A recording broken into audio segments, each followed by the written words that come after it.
Sociedade Civil Husupsik atau halo identificação ba cidadão Indonésia Kalumba Mali lebih alegadamente saiu na cidadão Timor-Leste.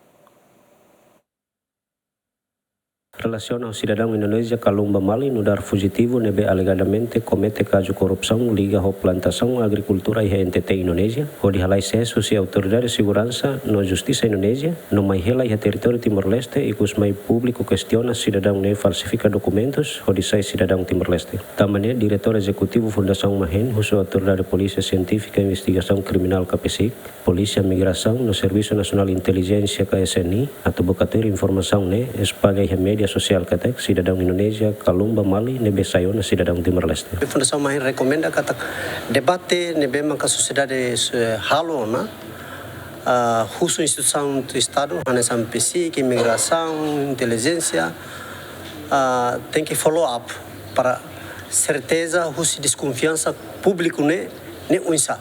Para tem que a clarificação.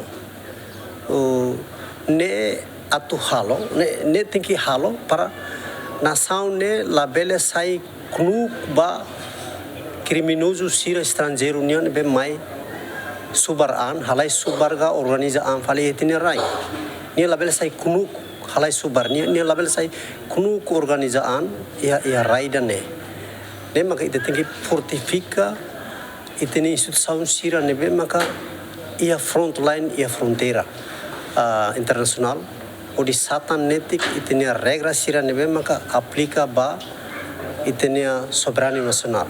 Caso cidadão Indonésia Kalumba Mali antes ne PSI kalau identificação onde submete ba Ministério Público. Ter informação ne BGM acessa cidadão Indonésia Kalumba Mali nebe alegadamente retanona documentos onde sai cidadão Timor-Leste, hanesan eleitoral, bilhete identidade no pasaporte Timor, no cidadão ne narang Leonardo Benigno Tilman, Mauricia município Bobanaro, no hela Yafatin atual ya suku Komoro, posto administrativo Dong Alesu município dele. João Carlos, GMN.